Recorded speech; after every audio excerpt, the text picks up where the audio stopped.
Since most educators are committed to education itself, to learning, to development, to the improvement of society through educational strategies, it shouldn't be a surprise that a lot of teachers will look to professional development as a solution to a lot of problems. If you need to get a one-to-one initiative running, well, do the PD and that's going to solve all the problems. Unfortunately, this doesn't work. Most professional development today is ineffective. Okay, the research is really, really clear on this. I'm pointing to one study, which I'll share, and actually, which you will see in a course that you'll do a little bit later on in the DLL program called 5389, the course on professional development. Most professional development is ineffective. It doesn't change practice, doesn't improve the teacher, and it does so because it's done in the traditional sit and get format. I'm going to point to 5 key principles to effective PD in just a minute, but I want to talk about the fact that most PD doesn't work because it's sit and get, and you're often addressing a problem that is very, very general and it's outside of the context. So this particular study, again, another study, a little more recent, says that most PD is not very helpful. And we spend a lot of time and effort and money on this, and there is no significant change in practice or even in student outcomes. So what does work? What does work? Effective professional learning has to happen in the following way. It has to address 5 key fundamental principles.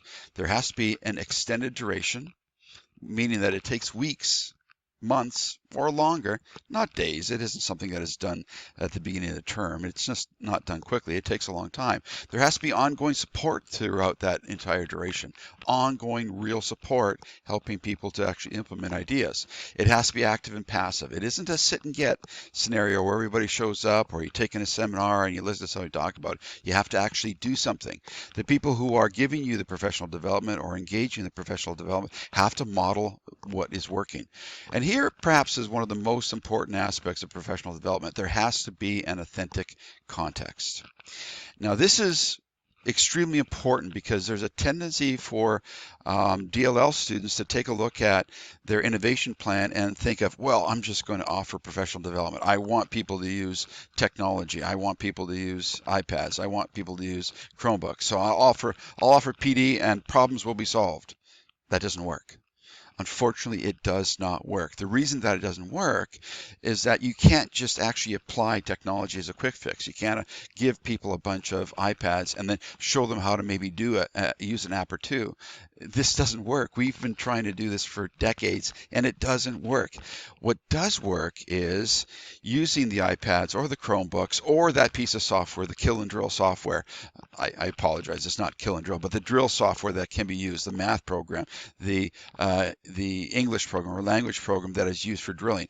Those tools can be used within the context of a blended learning environment, for example, a station rotation model. Some students can go work on the drilling activity. Some students are working in groups, and then another group of students are working with a teacher. Or if you're doing this fully online, you can have people in breakout rooms doing different things. You can have people doing the drilling activity before they come to class virtually and then engage virtually. So there's a variety of things that can be done.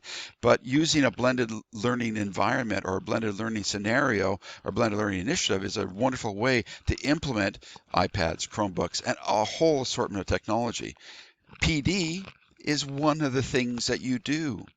It's just one of the things that you do after you establish a blended learning environment, after you actually model blended learning for your colleagues, and after you work with them so that they can establish their own blended learning environment. The PD on the technology then is something that can be used within the context of that blended learning environment.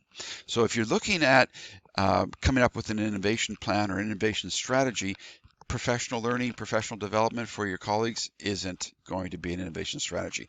It's one course in the DLL program. You'll learn about these 5 key principles. You'll apply these 5 key principles, but it isn't your innovation plan. Your innovation plan has to be something like blended learning, project-based learning, computational thinking, programming, robotics, e-portfolios, makerspaces. There's a whole host of other things you need to do which provide the authentic context for the professional development. It also provides the authentic context for the learning. So if you're looking to do something in terms of an innovative learning plan or learning initiative, your innovation plan, your innovation initiative, it's not professional learning. That's only one little piece of the whole puzzle. So keep that in mind. Hopefully this helps you focus on the right perspective. Step back, look at the picture, bigger picture of learning.